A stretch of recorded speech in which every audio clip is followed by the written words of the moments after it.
que ama alguna cosa debe, para que la expresión sea recta, mostrarse no amante de una parte de ella sí y de otra parte no, sino amante en su totalidad. 19. Tendrás recordármelo, según parece dijo. Porque yo no caigo en ello del todo. Propio de otro y no de ti es, Glaucón, eso. ¿Qué dices? Continué. A un hombre entendido en amores no le está bien olvidar que todos los jóvenes en sazón hacen presa de algún modo y agitan el ánimo del amoroso o enamoradizo, pareciéndole dignos de su solicitud y sus caricias. ¿O no es así como os comportáis con vuestros miñones? Al uno, porque es chato, lo celebráis con nombre de gracioso. Llamáis nariz real a la aquilina del otro y del que está entre ambos decís que la tiene extremadamente proporcionada. Los cetrinos os parecen de apariencia valerosa y a los blancos los tenéis por hijos de dioses. ¿Y qué es ese nombre de color de miel, sino una invención del enamorado complaciente que sabe conllevar la palidez de su amado cuando éste está en su sazón? En una palabra, os servís de todos los pretextos y empleáis todos los registros de vuestra voz a con tal de no dejaros ir ninguno de los jóvenes en flor. Si es tomándome por muestra, dijo cómo quieres exponer la conducta de los enamorados, lo admito en gracia del argumento. ¿Pues qué? Pregunté. ¿No ves cómo hacen lo mismo los aficionados al vino? ¿Cómo se encariñan con toda clase de vinos con cualquier pretexto? Bien de cierto. Y asimismo, creo, ves a los ambiciosos que, si no pueden llegar a generales en jefe, mandan el tercio de un cuerpo de infantería y, si no logran ser honrados de los hombres grandes importantes, se contentan con serlo de los pequeños y comunes, porque están en un todo deseosos de BNRA. Así es exactamente. Ahora confirma o niega lo que voy a preguntarte. Cuando decimos que uno está deseoso de algo, entendemos que lo desea en su totalidad o en parte sí y en parte no. En su totalidad, replicó. Así, pues, del amante de la sabiduría diremos que la desea no en parte sí y en parte no, sino toda entera. Cierto.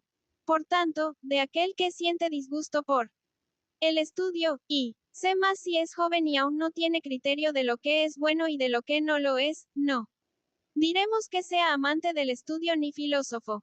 Como del desganado no diremos que tenga hambre ni que desee alimentos ni que sea buen comedor, sino inapetente. Y acertaremos en ello. En cambio, al que con la mejor disposición quiere gustar de toda enseñanza, al que se encamina contento a aprender sin mostrarse nunca ahito, a ese le llamaremos ese con justicia filósofo. No es así. Y Glaucón respondió. Si a ello te atienes, te vas a encontrar con una buena multitud de esos seres y va a haberlos bien raros. Tales me parecen los aficionados a espectáculos, que también se complacen en saber, y aún son de más extra ñarralea para ser contados entre los filósofos los que gustan de las audiciones, que no vendrían de cierto por su voluntad a estos discursos y entretenimientos nuestros, pero que, como si hubieran alquilado sus orejas, corren de un sitio a otro, para oír todos los coros de las fiestas dionisias sin dejarse ninguna atrás, sea de ciudad o de aldea. A estos todos y a otros tales aprendices, aun de las artes más mezquinas, hemos de llamarles filósofos. De ningún modo dije, sino semejantes a los filósofos. XX. Pues ¿quiénes son entonces? Preguntó. Los que llamas filósofos verdaderos. Los que gustan de contemplar la verdad. Respondí. Bien está eso, dijo. Pero ¿cómo lo entiendes? No sería fácil de explicar, respondí. Si trata con otro.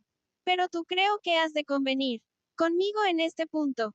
¿Cuál es? En que, puesto que lo hermoso es lo contrario de lo feo, se trata de dos cosas distintas. Como N4O. Y puesto que son dos, cada uno es una cosa. Igualmente cierto. Y lo mismo podría decirse de lo justo y lo injusto y de lo bueno y lo malo y de todas las ideas que cada cual es algo distinto, pero, por su mezcla con las acciones, con los cuerpos y, entre ellas mismas, se muestra cada una con multitud de apariencias. Perfectamente dicho, observó. Por ese motivo continué de distinguir De un lado los que tú ahora mencionabas, aficionados a los b. espectáculos y a las artes y hombres de acción, y de otro, estos de que ahora hablábamos, únicos que rectamente podríamos llamar filósofos. ¿Qué quieres decir con ello? Preguntó. Que los aficionados a audiciones y espectáculos, dije yo, gustan de las buenas voces, colores y formas y de todas las cosas elaboradas con estos elementos. Pero su mente es incapaz de ver y gastar la naturaleza de lo bello en sí mismo. Así es, de cierto dijo. Y aquellos que son capaces de dirigirse a lo bello en sí y de contemplarlo tal cual es, no. Son en verdad escasos. Ciertamente, sé. Punto. El que cree, pues, en las cosas bellas, pero no en la belleza misma, ni es capaz tampoco, sí. Alguien le guía, de seguirle hasta el conocimiento. Tú de ella, ¿te parece que vive en ensueño o despierto? Fíjate bien. ¿Qué otra cosa es ensoñar, sino el que uno, sea dormido o en vela? No tome lo que es semejante como tal semejanza de su semejante, sino como aquello mismo a ¿qué se asemeja? Yo, por lo menos replicó, diría que está enroñando el que so hace. Y que el que, al contrario que estos, entiende que hay algo bello en sí mismo y puede llegar a percibirlo, así como también las cosas que participan de esta belleza, sin tomar a estas cosas participantes por aquello de que participan ni a esto por aquellas, ¿te parece que este tal vive en vela o en sueño? Bien en vela contestó. Así, pues, el pensamiento de este diremos. Rectamente que es saber de quien conoce, y el del otro, parecer de quien opina. Exacto. ¿Y qué haremos si se enoja con nosotros ese? De quien decimos que opina, pero no conoce, y nos discute la verdad de nuestro acerto. Tendremos medio de exhortarle y convencerle, buenamente ocultándole que no está en su juicio. Preciso será hacerlo así contestó. Pues, mira lo que le hemos de decir. ¿Te parece que nos informemos de él diciéndole que, si sabe algo, no le tomaríamos envidia? Antes bien, veríamos con gusto a alguien que supiera alguna cosa. Dinos. ¿El que conoce? ¿Conoce algo o no conoce nada? Contéstame tú. Por él. Contestaré, dijo que conoce algo. Algo que existe o que no existe. Algo que, 4 existe. ¿Cómo se puede conocerlo? Que no existe. Mantendremos, pues, firmemente, desde cualquier punto de vista, que lo que existe absolutamente es absolutamente conocible y lo que no existe en manera alguna enteramente incognoscible. Perfectamente dicho. Bien, y si hay algo tal que exista y que no exista, no estaría en la mitad entre lo puramente existente y lo absolutamente inexistente. Entre lo uno y lo otro. Así, pues, si sobre lo que existe hay conocimiento e ignorancia necesariamente sobre lo que no existe, sobre eso otro intermedio que hemos visto hay que buscar algo intermedio. B. También entre la ignorancia y el saber contando. ¿Con qué se dé semejante cosa? Bien de cierto. Sostendremos que hay algo que se llama opinión. ¿Cómo no? Y tiene la misma potencia que el saber otra distinta. Otra distinta. A una cosa, pues, se ordena la opinión y a otra el saber, cada uno según su propia potencia. Esto es, y así, el saber se dirige por naturaleza a lo que existe para conocer lo que es el ser. Pero, más bien me parece que aquí hay que hacer previamente una distinción. ¿En qué forma? 21. Hemos de tener que las potencias son un género de seres por medio de los cuales nosotros podemos lo que podemos. Y lo mismo, que nosotros, otra cualquier cosa que pueda. Algo. Por ejemplo, digo que están entre las potencias la vista y el oído, si es que entiendes lo que quiero designar con este nombre específico. Lo entiendo, dijo. Oye lo que me parece acerca de ellas. En la potencia yo no distingo color alguno ni forma, ni ninguno de esos accidentes semejantes, como en tantas otras cosas en las que, considerando algunos de ellos, puedo separar dentro de mí, como distintas unas de otras. En la potencia, solo miro a aquello para qué está y a lo que produce, y por ese medio doy nombre a cada una de ellas, y a la que está ordenada a lo mismo y produce lo mismo, la llamo con el mismo nombre, y a la que está ordenada a otra cosa y produce algo distinto, con nombre diferente. ¿Y tú qué? ¿Cómo lo haces? De ese mismo modo dijo. Volvamos, pues, atrás, mi noble amigo. Dije. Del saber dirás que es una potencia o en qué especie lo clasificas. En esta dijo, como la más poderosa de todas las potencias. ¿Y qué? La opinión, la pondremos entre las potencias o la llevaremos a algún otro género de cosas. A ninguno dijo. Porque la opinión no es, sino aquello con lo que podemos opinar. Sin embargo, hace un momento reconocías que el saber y la opinión no eran lo mismo. ¿Y cómo alguien que esté en su juicio dijo podría jamás suponer que es lo mismo lo que yerra y lo que no y 4. Erras. Bien está, dije. Resulta claro que reconocemos la opinión como algo distinto del saber. Distinto. Cada una de las dos cosas está, por tanto, ordenada para algo diferente, pues tiene rente potencia, por fuerza. Y el saber está ordenado a lo que existe para conocer cómo es el ser. Sí. Y la opinión, decimos, está para opinar. Sí. Lo mismo, acaso, que conoce el saber. Y, ¿serán la misma cosa la conocible y lo opinable? ¿O es imposible que lo sean?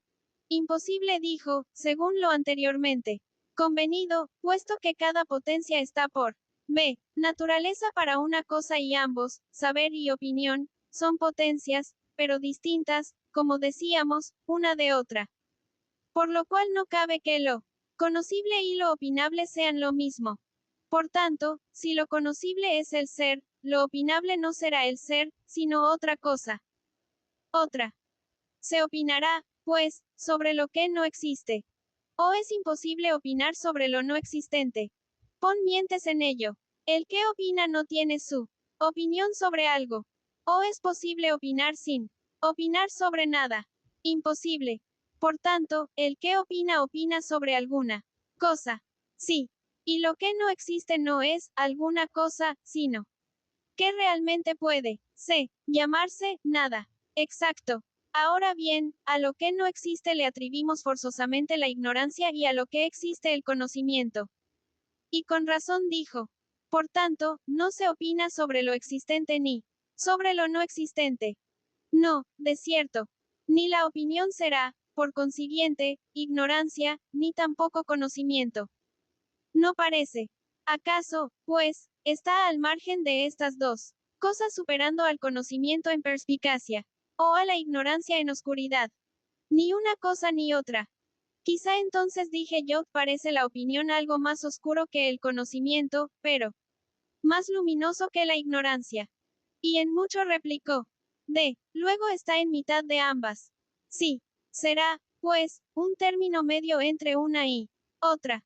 Sin duda ninguna. Y no dijimos antes que, si apareciese algo, tal que al mismo tiempo existiese y no existiese, ello debería estar en mitad entre lo puramente existente y lo absolutamente inexistente, y que no habría sobre tal cosa saber ni ignorancia, sino aquello que a su vez apareciese intermedio entre la ignorancia y el saber. Y dijimos bien, y no aparece entre estas dos cosas lo que llamamos opinión. Sí, aparece.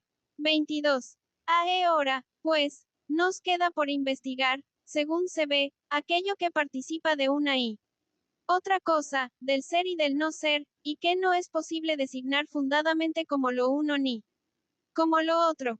Y ello a fin de que, cuando se nos muestre, le llamemos con toda razón lo opinable, refiriendo los extremos y lo intermedio. A lo intermedio no es así. Así es. Sentado todo esto, diré que venga a hablarme y a responderme a 4. Que el buen hombre, que cree que no existe lo bello en sí ni idea alguna de la belleza que se mantenga siempre idéntica a sí misma, sino tan solo una multitud de cosas bellas. Aquel aficionado a espectáculos, que no aguanta que nadie venga a decirle que lo bello es uno y uno lo justo y así lo demás. Buen amigo, le diremos, no hay en ese gran número de cosas bellas nada que se muestre feo, ni en el de las justas nada injusto. ni en el de las puras nada impuro. No dijo, sino que por fuerza esas cosas se muestran en algún modo bellas y feas, y lo mismo ocurre con las demás. ¿Sobre qué preguntas? ¿Y qué diremos de las cantidades dobles? ¿Acaso se nos aparecen menos veces como mitades que como tales dobles? No. Y las cosas grandes y las pequeñas y las ligeras y las pesadas, serán nombradas más bien con estas designaciones que les damos que con las contrarias. No dijo, sino que siempre participa cada una de ellas de ambas cualidades. Y cada una de estas cosas es más bien, o no. Es aquello que se dice que es. Aseméjase ello, dijo a los retruécanos que hacen en los banquetes, ese y a aquel acertijo infantil acerca del eunuco y del golpe que tira al murciélago, en el que dejan adivinar con qué le tira y sobre qué le tira. Porque estas cosas son también equívocas y no es posible concebir en firme ni que cada una de ellas sea o deje de ser, ni que sea ambas cosas o ninguna de ellas.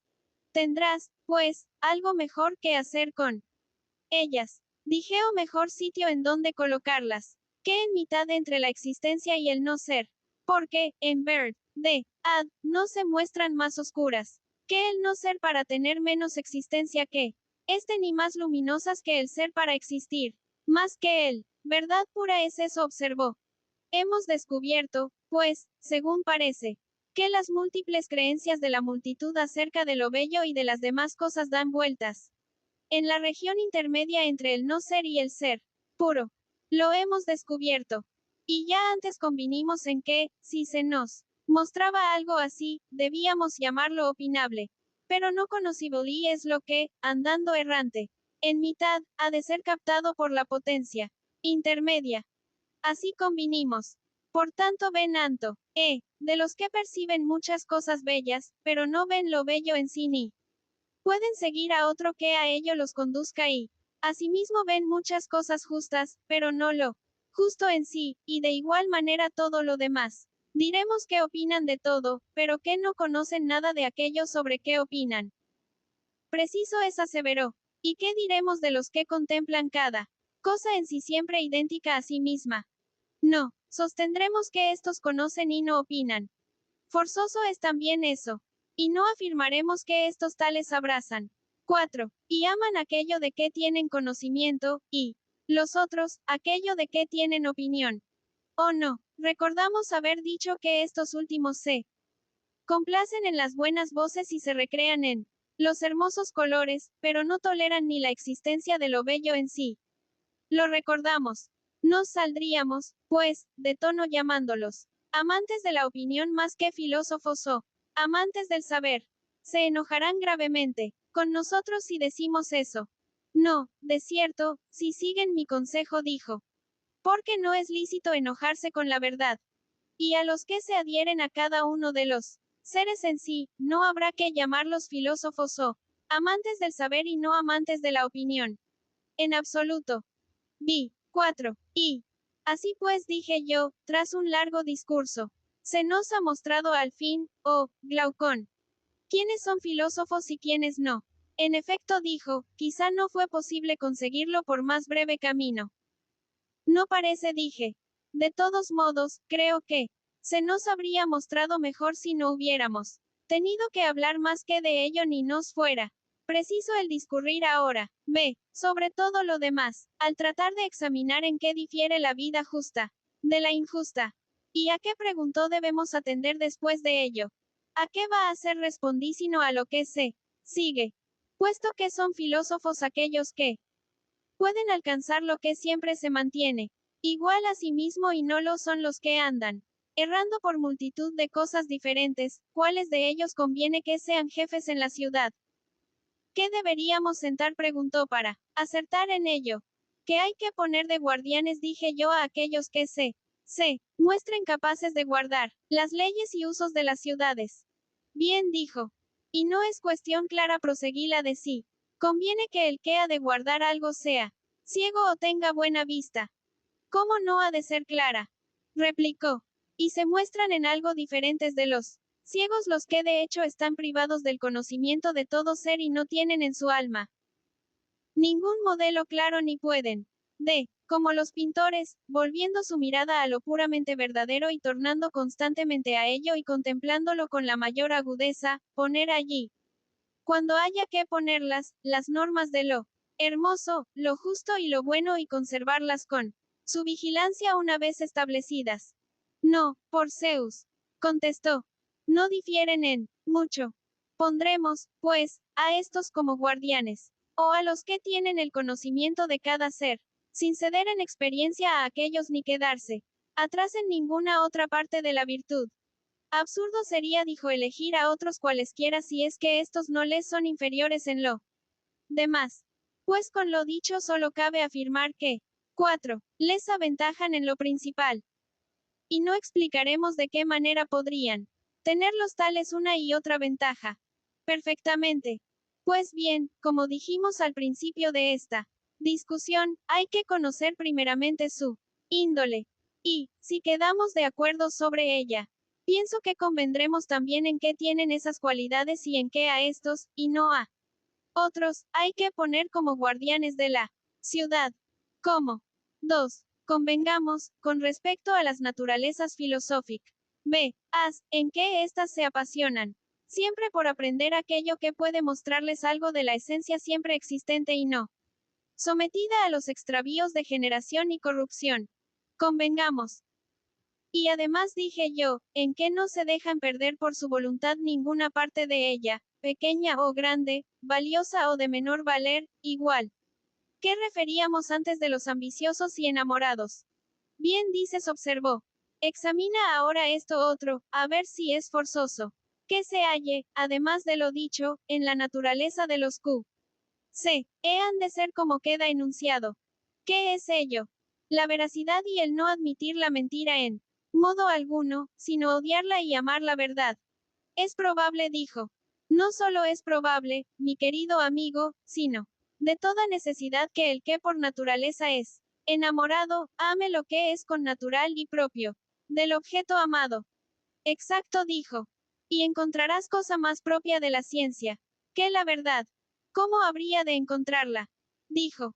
Será, pues, posible que tengan la misma de naturaleza el filósofo y el que ama la falsedad. De ninguna manera. Es, pues, menester que el verdadero amante del saber tienda, desde su juventud, a la verdad, sobre toda otra cosa. Bien de cierto. Por otra parte, sabemos que, cuanto más fuertemente arrastran los deseos a una cosa, tanto más débiles son para lo demás, como si toda la corriente se escapase hacia aquel lado. ¿Cómo no? Y aquel para quien corren hacia el saber y todo lo semejante, ese creo que se entregará enteramente al placer del alma en sí misma y dará de lado a los del cuerpo si es filósofo verdadero y no fingido. Sin ninguna duda. Así, pues, será temperante y en ningún modo avaro de riquezas, pues menos que a nadie. Se acomodan a él los motivos por los que se buscan esas riquezas con su cortejo de dispendios. Cierto. También hay que examinar otra cosa cuan 4. No hayas de distinguir la índole filosófica de la que no lo es. ¿Cuál? Que no se te pase por alto en ella ninguna vileza, porque la mezquindad de pensamiento es lo más opuesto al alma que ha de tender constantemente a la totalidad y universalidad de lo divino y de lo humano. Muy de cierto, dijo. Y a aquel entendimiento que en su alteza alcanza la contemplación de todo tiempo y de toda esencia, ¿crees tú que le puede parecer gran cosa la vida humana? No es posible, dijo. Así, pues, tampoco el tal tendrá a la muerte por cosa temible. En ningún modo. Por lo tanto, la naturaleza cobarde y vil no podrá, según parece, tener parte en la filosofía. No creo. ¿Y qué? El hombre ordenado que no es avaro ni vil, ni vanidoso ni cobarde, puede llegar a ser en algún modo intratable o injusto. No es posible. De modo que, al tratar de ver el alma que es filosófica y la que no, examinarás desde la juventud del sujeto si esa alma es justa y mansa o insociable y agreste. Bien de cierto. Pero hay otra cosa que tampoco sé, o creo que pasarás por alto. ¿Cuál es ella? Si es expedita o torpe para aprender. Podrás confiar en que alguien tome afición a Aquello que practica con pesadumbre y en que adelanta poco y a duras penas. No puede ser, y si, siendo en todo olvidadizo, no pudiera retener nada de lo aprendido, sería capaz de salir de su inanidad de conocimientos. ¿Cómo? Y trabajando sin fruto, ¿no te parece que acabaría forzosamente por odiarse a sí mismo y al ejercicio que practica? ¿Cómo no? Por lo tanto, a la DLMA olvidadiza no la incluyamos entre las propiamente filosóficas, sino procuremos que tenga buena memoria. En un todo. Pues por lo que toca a la naturaleza inarmónica e informe, no diremos, creo yo, que conduzca a otro lugar sino a la desmesura. ¿Qué otra cosa cabe? ¿Y crees que la verdad es connatural con la desmesura o con la moderación? Con la moderación. Busquemos, pues, una mente que, a más de las otras cualidades, sea por naturaleza mesurada y bien dispuesta y que por sí misma se deje llevar fácilmente a la contemplación del ser en cada cosa. ¿Cómo no? ¿Y qué? ¿No creerás acaso que estas cualidades, que hemos expuesto como propias del alma que ha de alcanzar recta y totalmente el conocimiento del ser, no son necesarias ni by cuatro, nen traídas las unas por las otras? Absolutamente necesarias, dijo. Podrás, pues, censurar un tenor de vida, que nadie sería capaz de practicar sino siendo, por naturaleza memorioso, expedito en el estudio, elevado de mente, bien dispuesto, amigo y allegado de la verdad, de la justicia, del valor y de la templanza. Ni el propio Momo dijo podría censurar a una tal persona. Y cuando estos hombres dije yo llegasen a madurez por su educación y sus años, no sería a ellos a quienes únicamente confiarías la ciudad. 3. Entonces Adima BNTO dijo: Oh, Sócrates, con respecto a todo eso que has dicho, nadie sería capaz de contradecirte, pero he aquí lo que les pasa una y otra vez a los que oyen lo que ahora estás diciendo. Piensan que es por su inexperiencia en preguntar y responder por lo que son arrastrado. C.S. en cada pregunta un tanto fuera de camino por la fuerza del discurso, y que, sumados todos estos tantos al final de la discusión, el error resulta grande, con lo que se les muestra todo lo contrario de lo que se les mostraba al principio. Y que, así como en los juegos de tablas los que no son prácticos quedan al fin bloqueados por los más hábiles y no saben a dónde moverse, así también ellos acaban por verse cercados si no encuentran nada. ¿Qué decir en este otro juego que no es de fichas, sino de palabras, bien que la verdad nada aventaje con ello? Digo esto mirando al caso presente. ¿Podría alguien decir que no hay nada que oponer de palabra a cada una de tus cuestiones? Pero en la realidad se ve que cuantos, una vez entregados a la filosofía, no la dejan después, por no haberla abrazado simplemente para educarse en su juventud, sino que siguen ejercitándola más largamente, estos resultan en su mayoría unos seres extraños, por no decir perversos, y los que parecen más razonables, al pasar por ese ejercicio que tú tanto alabas se hacen inútiles para el servicio de las ciudades. Y yo al oír le dije, ¿y piensas que los que eso afirman no dicen verdad? No lo sé, contestó. Pero oiría con gusto lo que tú opinas. Oirás, pues, ¿qué me parece que dicen verdad? ¿Y cómo se puede decir? Preguntó que las ciudades no saldrán de sus males hasta que manden en ellas los filósofos, a los que reconocemos inútiles para aquellas. Has hecho una pregunta, dije, a la que hay que contestar con una comparación. Pues sí que tú no acostumbras, creo yo, a hablar por comparaciones. Exclamó. Y bien, dije, te burlas de mí, después de haberme lanzado a 4. Una cuestión tan difícil de exponer. Escucha, pues, la comparación y verás aún mejor cuán torpe soy en ellas. Es tan malo el trato que sufren los hombres más juiciosos de parte de las ciudades, que no hay ser alguno que tal haya sufrido. Y así, al representarlo y hacer la defensa de aquellos, se hace preciso recompon. Erlo de muchos elementos, como hacen los pintores que pintan los ciervos bucos y otros seres semejantes. Figúrate que en una nave o en varias ocurre algo así como lo que voy a decirte. Hay un patrón más corpulento y fuerte CUE todos los demás de la nave, pero un poco sordo, otro tanto corto de vista y con conocimientos náuticos parejos de su vista y de su oído.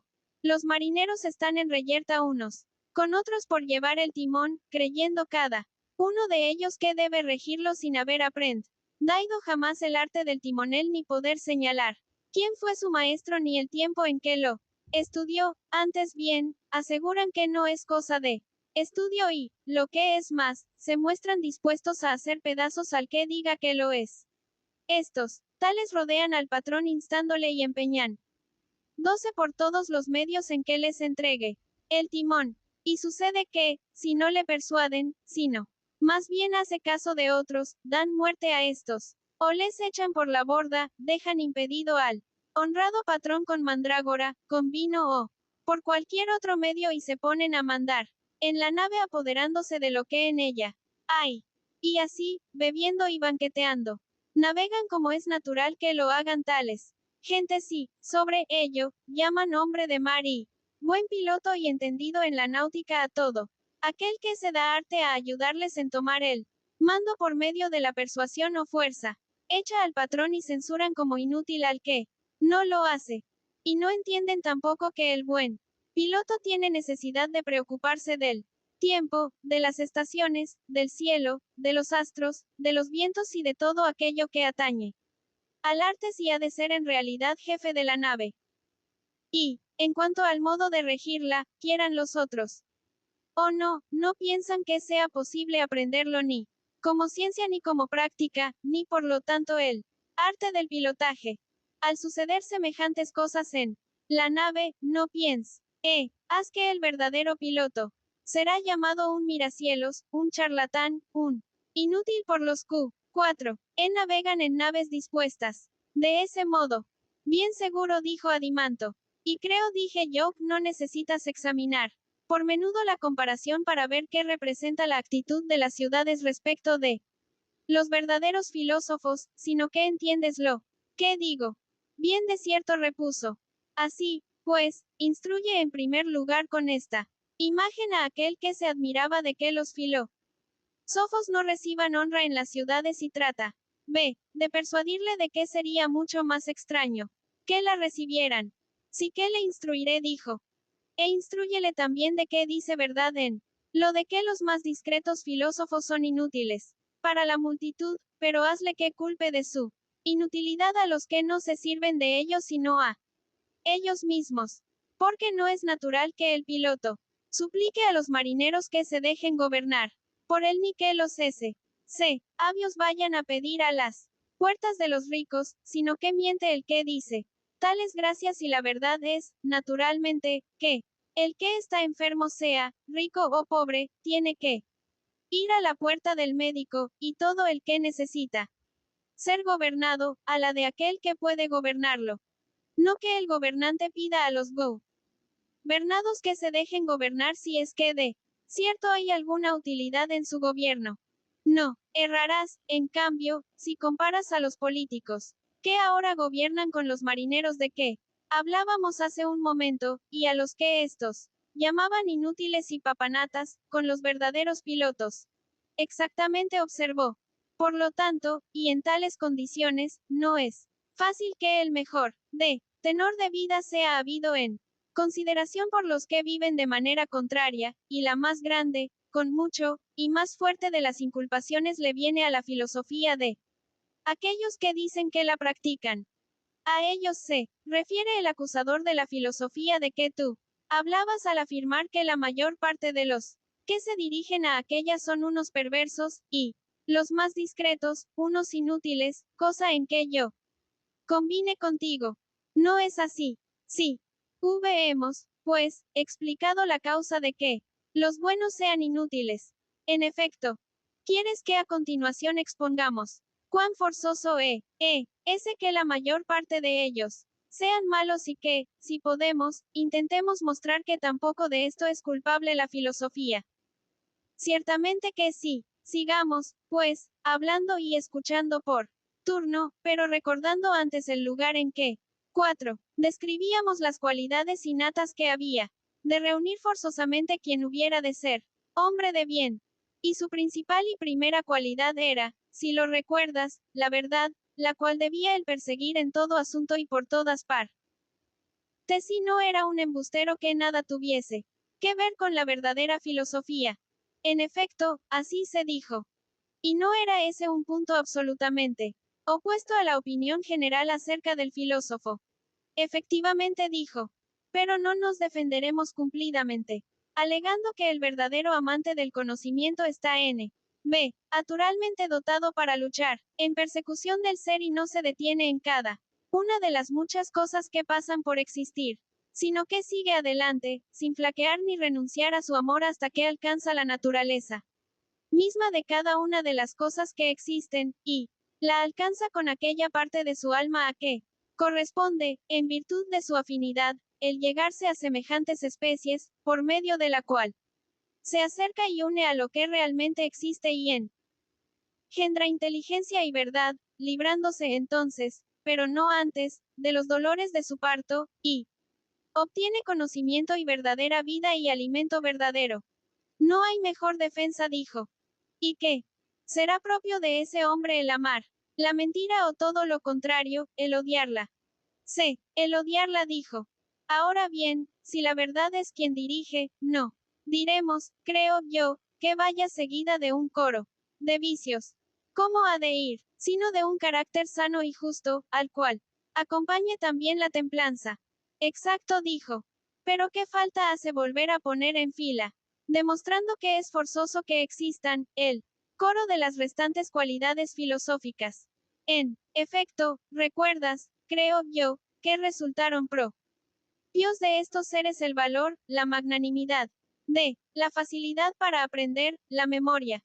Y, como tú objetaras que toda persona se verá obligada a convenir en lo que decimos, pero, si prescindiera de los argumentos y pusiera su atención en los seres de quienes se habla, dirá que ve cómo los buenos de entre ellos son inútiles y la mayor parte perversos de toda perversidad. Hemos llegado ahora, investigando el fundamento de esta interpretación malévola, a la cuestión de por qué son malos la mayor parte de ellos. Esa es la razón por la cual nos ha sido forzoso volver a estudiar y definir el carácter de los auténticos filósofos. Así es, dijo. Vi, siendo esta seguí su naturaleza, precisa examinar las causas de que se corrompa en 4. Muchos y de que solo escapen a esa corrupción. Unos pocos a quienes, como tú decías, no se les llama malos, pero sí inútiles. Y pasaremos después a aquellos caracteres que imitan a esa naturaleza y la suplantan en sus menesteres y veremos qué clase de almas son las que, emprendiendo una ocupación de la cual no son dignas ni están a la altura, se propasan en muchas cosas y con ello cuelgan a la filosofía esa reputación común y universal de que hablas. ¿Y cuáles son, dijo, las causas de corrupción? ¿A qué te refieres? Intentaré exponértelas, dije, si soy capaz de ello. He aquí un punto en que todos, creo yo, me darán la razón. Una naturaleza semejante a la descrita y dotada de todo cuanto hace poco. B. Exigimos para quien hubiera de hacerse un filósofo completo, es algo que se da rara vez y en muy pocos hombres. ¿No crees? En efecto. Pues bien, mira cuántas y cuán grandes causas pueden corromper a esos pocos. ¿Cuáles son, pues? Lo que más sorprende al oírlo es que, de aquellas cualidades que ensalzábamos en él, carácter, todas y cada una de ellas pervierten el alma que las posee y la arrancan de la filosofía. Quiero decir el valor, la templanza y todo lo que enumerábamos. Sí que suena raro al oírlo, dijo. Sí, y además continúe también la pervierten. Y apartan todas las cosas a las que se llama bienes. La hermosura, la riqueza, la fuerza corporal, los parentescos, que hacen poderoso en política, y otras circunstancias semejantes. Ya, ¿tienes idea de a qué me refiero? La tengo, asintió. Pero me gustaría conocer más pormenores de lo que dices. Pues bien, seguí, toma la cuestión recta mente, en sentido general, y se te mostrará perspicua y no te parecerá ya extraño lo que sé. ha dicho acerca de ella. ¿Qué quieres, pues, que haga? Dijo. De todo germen o ser vivo vegetal o animal. Sabemos que, cuanto más fuerte sea, tanto mayor será la falta de condiciones adecuadas. En el caso de que no obtenga la alimentación o bien el clima o el suelo que a cada cual convenga. Porque, según creo, lo malo es más contrario de lo bueno que de lo que no lo es. ¿Cómo no va a hacerlo? Es, pues, natural, pienso yo, que la naturaleza más perfecta, sometida a un género de vida ajeno a ella, salga peor librada que la de baja calidad. Lo es, diremos, es, Adimanto pregunté, que, del mismo modo las almas mejor dotadas se vuelven particularmente malas cuando reciben mala educación. ¿O crees que los grandes delitos y la maldad refinada nacen de naturalezas inferiores y no de almas nobles viciadas por la educación, mientras que las naturalezas débiles jamás serán capaces de realizar ni grandes bienes ni tampoco grandes males? No opino así, dijo, sino como tú. Pues vi, 4n, es forzoso, creo yo, que, si la naturaleza filosófica que definíamos obtiene una educación adecuada, se desarrolle hasta alcanzar todo género de virtudes. Pero, si es sembrada, arraiga y crece en lugar no adecuado. Llegará a todo lo contrario si no ocurre que a LB. Uno de los dioses le ayude. ¿O crees tú también, lo mismo que el vulgo, que hay algunos jóvenes que son corrompidos por los sofistas, y sofistas que, actuando particularmente, les corrompen en grado digno de consideración y no? Que los mayores sofistas son quienes tal dicen, los cuales saben perfectamente cómo educar y hacer que jóvenes y viejos, hombres y mujeres, sean como ellos quieren. ¿Cuándo lo hacen? Dijo. Cuando, hallándose congregados en gran número, dije, sentados todos juntos en asambleas, tribunales, teatros, campamentos u otras reuniones públicas, censuran con gran alboroto.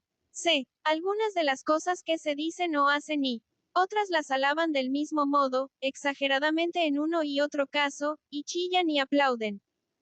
Y retumban las piedras y el lugar todo en que se hallan, redoblando así el estruendo de sus censuras o alabanzas. Pues bien, al verse un joven en tal situación, ¿cuál vendrá a ser, como suele decirse, su estado de ánimo?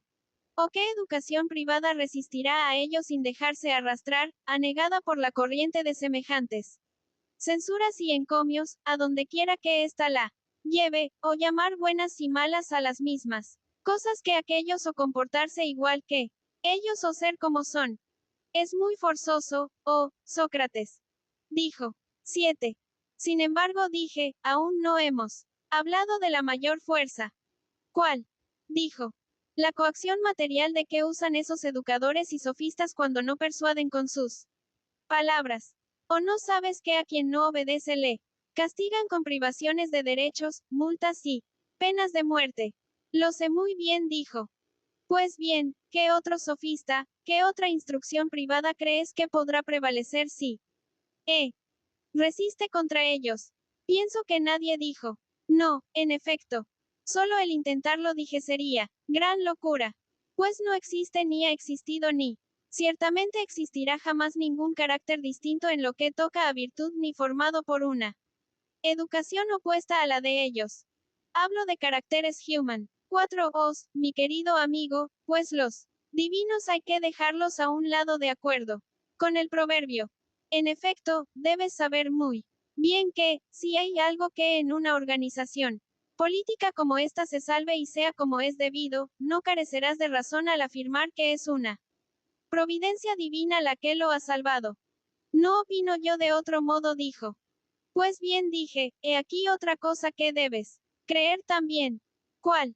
Que cada uno de los particulares asalaria dos o los que esos llaman sofistas y consideran como competidores no enseña otra cosa sino los mismos principios que el vulgo expresa en sus reuniones, y a esto es a lo llaman ciencia. Es lo mismo que si el guardián de una criatura grande y poderosa se aprendiera bien sus instintos y humores y supiera por dónde hay que acercársele y por dónde tocarlo y cuándo está más fiero o más manso y por qué causas y en qué ocasiones su c. L emitir tal o cual voz y cuáles son, en cambio, las que le apaciguan o irritan cuando las oye a otro. Y, una vez enterado de todo ello por la experiencia de una larga familiaridad, considerase esto como una ciencia, y, habiendo compuesto una especie de sistema, se dedicara a la enseñanza ignorando qué hay realmente en esas tendencias y apetitos de hermoso o de feo, de bueno o de malo, de justo o de injusto, y emplis todos estos términos, con arreglo al criterio de la gran bestia, llamando bueno a aquello con que ella goza y malo a lo que a ella le molesta, sin poder, por lo demás, dar ninguna otra explicación acerca de estas calificaciones, y llamando también justo y hermoso a lo inevitable cuando ni ha comprendido ni es capaz de enseñar a otro cuánto es lo que realmente difieren los conceptos de lo inevitable y lo bueno. ¿No te parece, por Zeus, que una tal persona sería un singular educador? En efecto dijo. Ahora bien, ¿te parece que difiere en algo?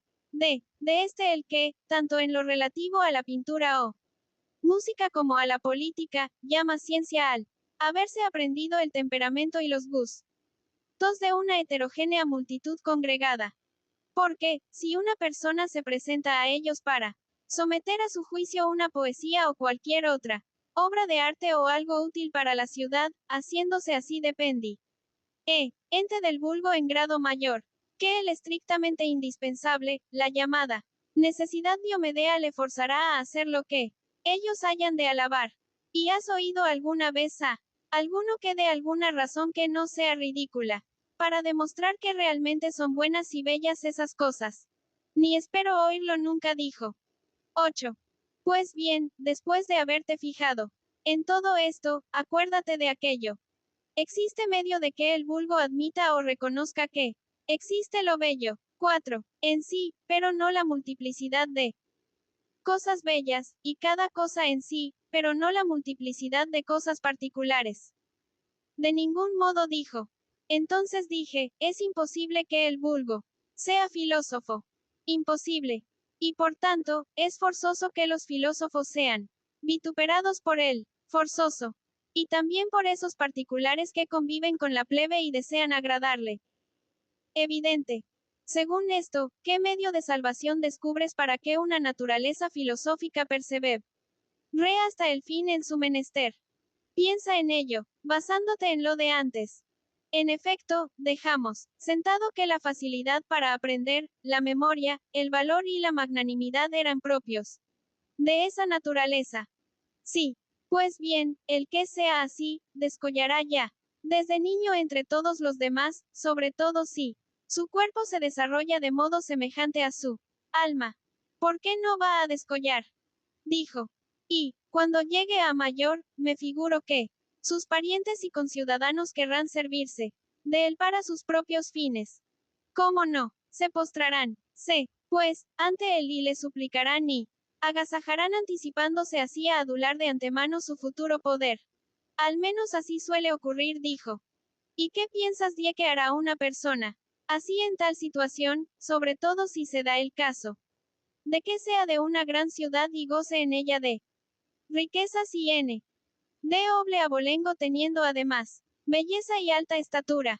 No se henchirá de irrealizables esperanzas creyendo que va a ser capaz de gobernar a helenos y bárbaros y remontándose por ello a las alturas, lleno de presunción e insensata vanagloria.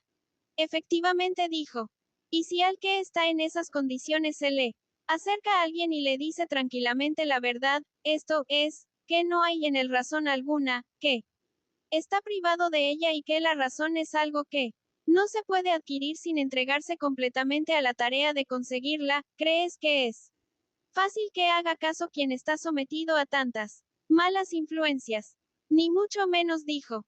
Ahora ve bien, dije yo, sí, movido por su buena índole y por la afinidad que siente en aquellas palabras, atiende algo a ellas y se deja influir y arrastrar hacia la filosofía, ¿qué pensa? ¿Qué harán aquellos que ven que están perdiendo sus servicios y amistad? Habrá acción que no realicen, palabras que no le digan a él. para que no se deje persuadir, y a quien le intenta convencer, para que no pueda hacerlo, y no les atacarán con acechanzas privadas y procesos públicos. Es muy forzoso, dijo. Hay, pues, posibilidad de que la tal persona llegue a ser filósofo. En absoluto. ¿Ves? Dije cómo no nos faltaba razón. Cuando decimos que son los mismos elementos de la naturaleza del filósofo los que, cuando están sometidos a una mala educación, contribuyen en cierto modo a apartarle de su ejercicio, como igualmente las riquezas y todas las cosas semejantes que pasan por ser bienes. No se dijo sin razón, contestó, sino con ella. He aquí, oh, admirable amigo. Dije, qua nb. Tas y cuán grandes son las causas que pervierten e inhabilitan para el más excelente menester a las mejores naturalezas, que ya de por sí son pocas como nosotros decimos. Y esa es la clase de hombres de que proceden tanto los que causan los mayores males a las ciudades y a los particulares como los que, si el azar de la corriente los lleva por ahí, producen los mayores bienes. En cambio, los espíritus mezquinos no hacen jamás nada grande ni a ningún particular, ni a ningún estado. Gran verdad, dijo. De modo que, estos, aquellos a los que más afín les es, se apartan de la filosofía y la dejan solitaria y célibe.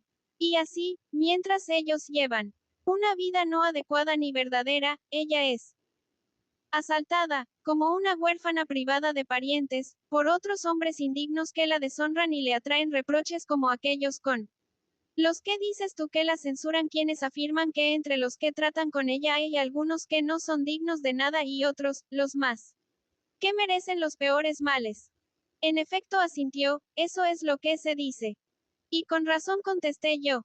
Porque, al ver otros hombres y de Dios que aquella plaza está abandonada y repleta de hermosas frases y apariencias, se ponen contentos, como prisioneros que, escapados de su encierro, hallacen refugio en un templo. Y se abalanzan desde sus oficios a la filosofía los que resulten ser más habilidosos en lo relativo a su modesta ocupación. Pues, a un hall, ándose en tal condición la filosofía, le queda un prestigio más brillante que a ninguna de las demás artes, atraídas por el cual muchas personas de condición imperfecta, que tienen tan deteriorados los cuerpos por sus oficios manuales como truncas y embotadas, las almas a causa de su ocupación artesana. ¿No es esto forzoso? Muy forzoso, dijo.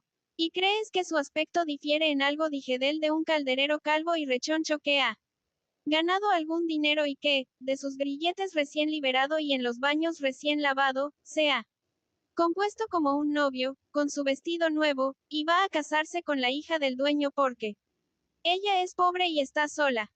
No difiere en nada, dijo. Pues bien, qué prole es natural que engendre una semejante pareja. No será degenerada, y vil. Es muy forzoso. Y que, cuando las gentes indignas de educación se acercan a ella y la frecuentan indebidamente, ¿qué pensamientos y opiniones diremos que engendrarán? No serán tales que, realmente merezcan ser llamados sofismas sin que haya entre ellos ninguno que sea noble ni tenga que ver con la verdadera inteligencia. Desde luego, dijo. X no queda, pues, Adimanto. B. Punto. Dije, más que un pequeñísimo número de personas dignas de tratar con la filosofía. Tal vez algún carácter noble y bien educado que, aislado por el destierro, haya permanecido fiel a su naturaleza filosófica por no tener quien le pervierta. A veces en una comunidad pequeña nace un alma grande que desprecia los asuntos de su ciudad, por considerarlos indignos de su atención.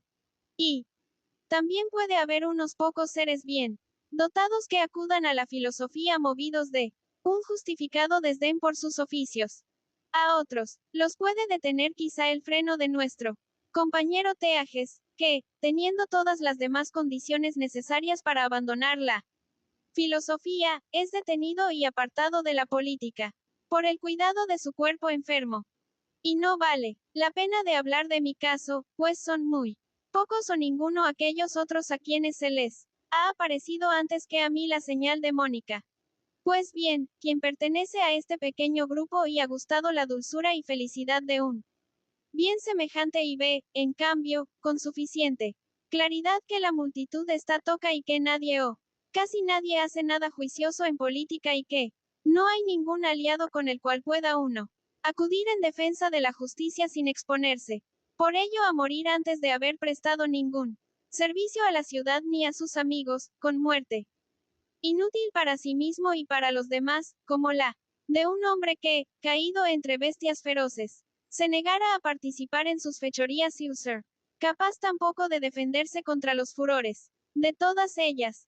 Y, como se da cuenta de todo esto, permanece quieto y no se dedica más que a sus cosas, como quien, sorprendido por un temporal, se arrima a un paredón para resguardarse de la lluvia y polvareda arrastradas por el viento.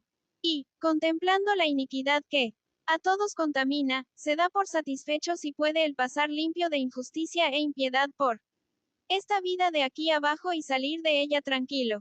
Y alegre, lleno de bellas esperanzas. Pues bien dijo, no serán los menores resul 4. Dados los que habrá conseguido al final. Pero tampoco los mayores dije por no haber encontrado un sistema político conveniente.